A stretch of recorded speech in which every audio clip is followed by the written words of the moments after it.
I have consistently struggled with motivation throughout my life. No matter how good my work becomes or how much improvement I can point to, I can always find some new, creative way to put myself down and make myself feel like I don't deserve the free time that I invest into my art. Like most people, my motivation doesn't come from some ceaseless engine of creativity. I've slowly built both myself and my environment to help feed my passion directly into my career.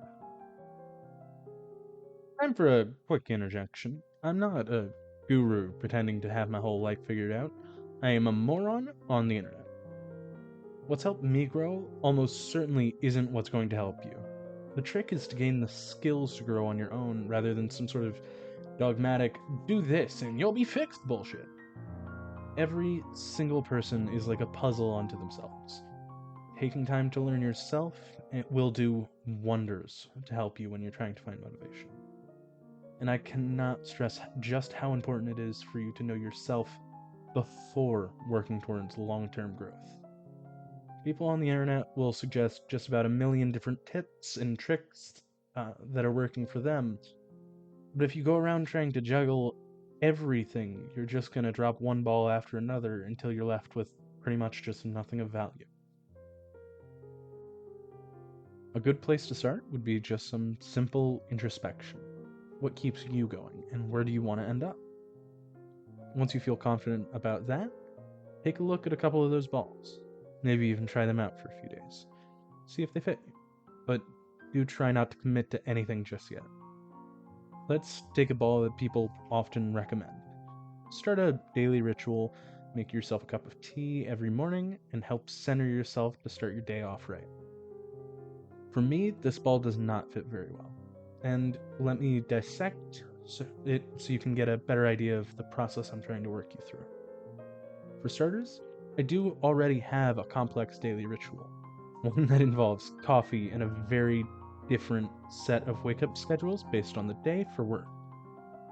In order to center myself on that specific ball the way it wants me to, I would either have to wake up miserably early every day to make sure every day I'm waking up at the same time, or I would have to ask my work to schedule my hours at consistent rates, which is simply not an option for my field.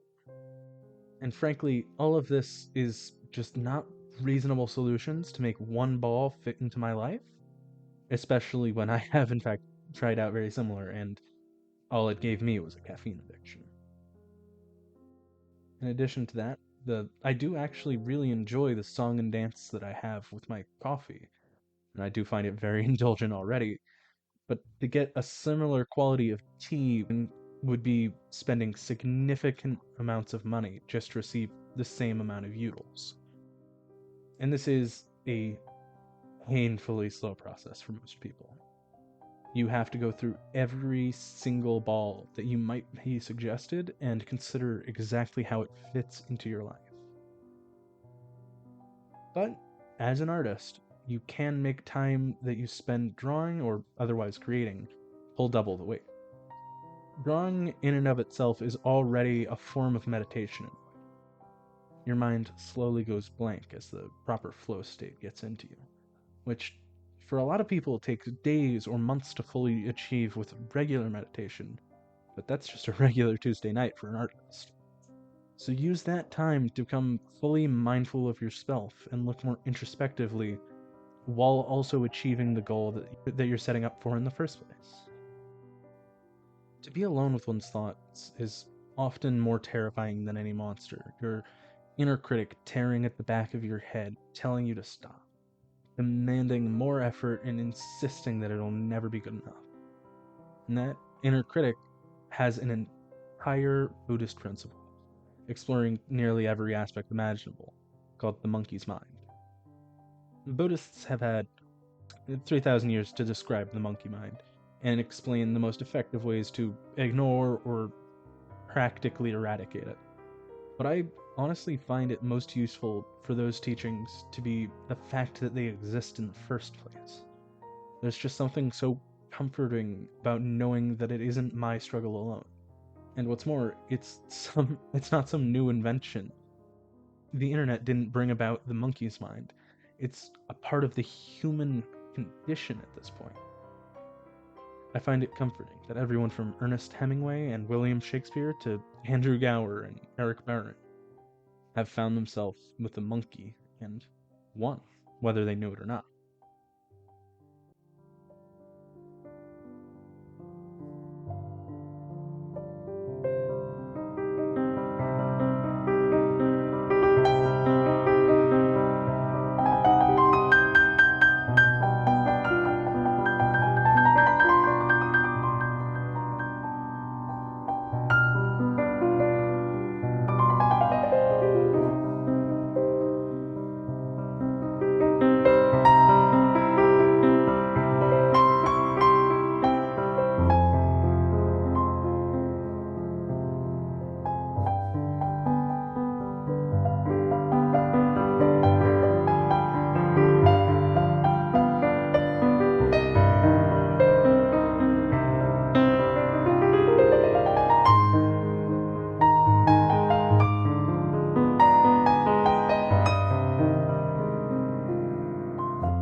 Hey, thanks for sticking it out to the end. Please like the video if you liked it. I've been putting more and more effort into these videos, and I really do want to know what people think of and want to see more of. This video itself was inspired by Everybody is a Total Mess, and You Should Totally Be One Too, by Exubria with a 1. And I did also get some general tips and guidance from Scrit, another YouTuber. And you should totally check out his book on Royal Road. It is pretty good. Links for both of those will be down below. I did also reference a article from Psychology Today by Raab, Ph.D. I did reference quite a bit of her work for the more detailed portions of the Monkey's Mind section. And I haven't read a lot of her work, but it does seem like she really does have a love for her craft, so I've got her information down below as well. And in addition to that, if you want to see more content from me, I post to DeviantArt at GalaxyDork with a 0 and Twitter at GalaxyDork with 2 Ks. And have a great day, and I'll see you in the next video. Why did I write a smiley face in the script?